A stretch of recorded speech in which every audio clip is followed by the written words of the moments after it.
What's up, YouTube? This is True Raw 4 TV. So,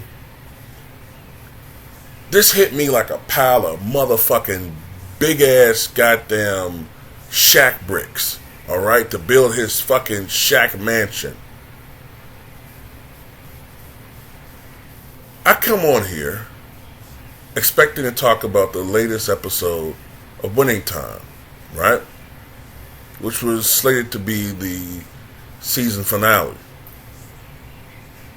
Instead, I come on here talking about this being the series finale because Winning Time has been canceled. It's been canceled.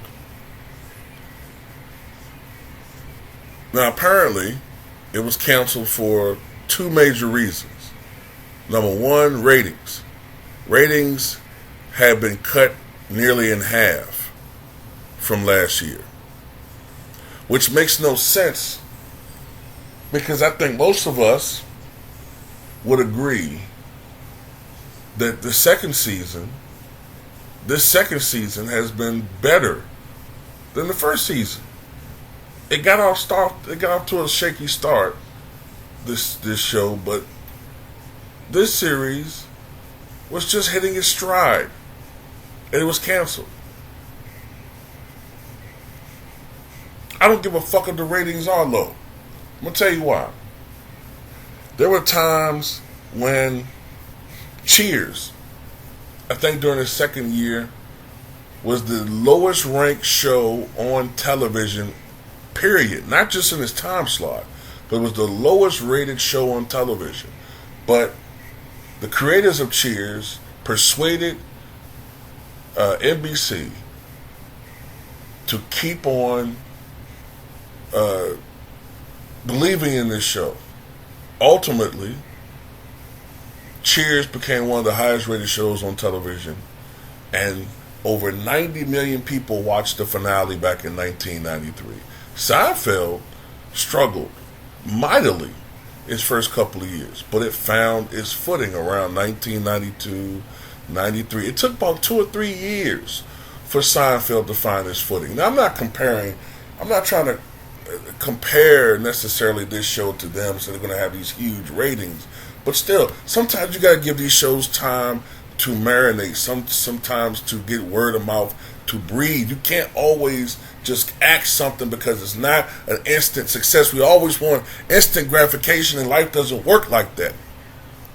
It does not work like that, especially when critically, this show was great. I don't give a fuck what nobody says. Anybody that really watched that show, it was great. And it gave a lot of us who like real NBA action, it gave us something to remind us of what the NBA once was about. Now, also, another reason why this show was canceled was because of the ongoing writer's strike. I had to be reminded by that by talking to a friend of mine. So what happened is that the actors involved with this show couldn't commit to something that they couldn't work on. Actors have to make a living, okay? So if there's a writer's strike, I mean, there's no work within this, industry right now. Because without writers, you can't have a show. So the actors got to go on to other things, so they couldn't commit to a third season. So that killed the show. And I still believe that a part of it was, I still blame the NBA to a certain extent because it's no secret they didn't like this show. And it's interesting that I never heard this show talked about at all. Even though I understand that the NBA didn't sanction this show. But it's interesting that a show like this was never talked about on ESPN First Take. Never talked about on Undisputed or any Fox Sports affiliated show or any ESPN Sports affiliated show. Even though they're talking about the Lakers and the Celtics and Magic and Larry.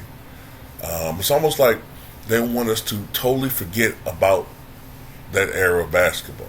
They want us to celebrate the now and celebrate all these weird ass, players like Kai Jones and, James Harden and whatnot. They want us to celebrate these weirdos.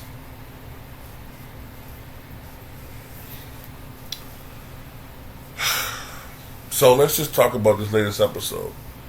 It focused entirely on two things: the 1984 NBA Finals between the Celtics and Lakers, each game, and to a certain extent, it focused on the legal problems that Jerry Buss was facing at that time, a $100 million lawsuit by his ex-wife.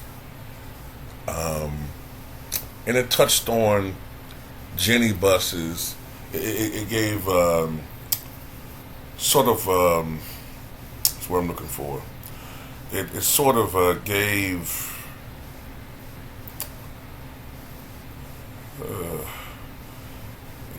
it touched on the fact that Jenny Buss ultimately would be fated to be the first female owner in NBA history. It sort of touched on her future endeavors as an owner.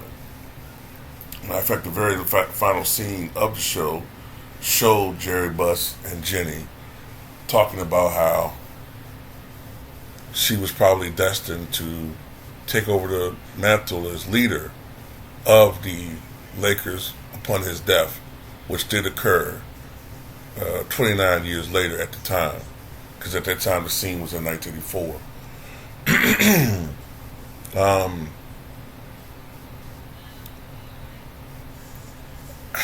I mean, what bothers me about the ending, right, is this was talking about a Lakers dynasty, but it ended on a Lakers loss, and there were so many things that they didn't get to talk about. First of all, they didn't get to talk about and what was going to come, because thinking it's 1984, right? This is what pisses me off. Next season, season 3, would have focused on the arrival of Michael Jordan. They would have focused on Kareem for the first time being considered old because of his poor performance in the 85 finals at first, before he came charging back to win finals MVP.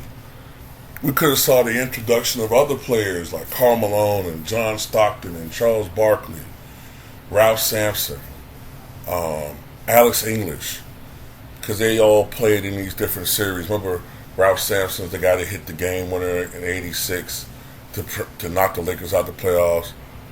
We would have seen Magic's MVP, his best season, '86-'87. Many people consider that his best season when he officially became the leader of the Lakers, and when he hit the iconic hook shot. I mean, there was so much that was left.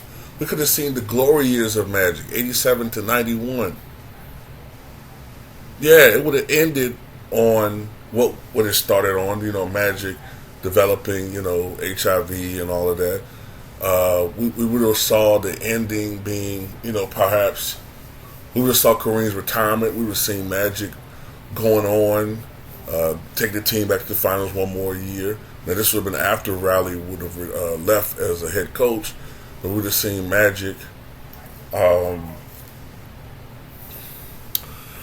being, the guy leading the team back to one more finals appearance until ultimately the Jordan dynasty begins.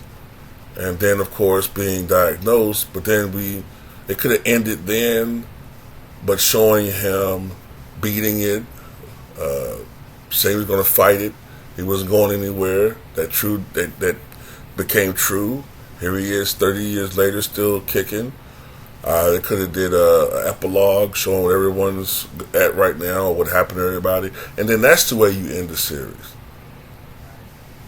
Not like this. Not in the middle. It's fucked up. I don't want to watch it anymore. I wouldn't even want to watch the reruns. But it's funny, man. All these good shows that come on TV, these are the ones that get taken off the air. But stupid shit stay on. Like all these dumbass reality shows. Or anything that depict us in a negative light. You know what I'm saying? Anything that, showcases us hating one another, fighting each other, shooting one another. That shit stays on the air all the time. But whatever, man.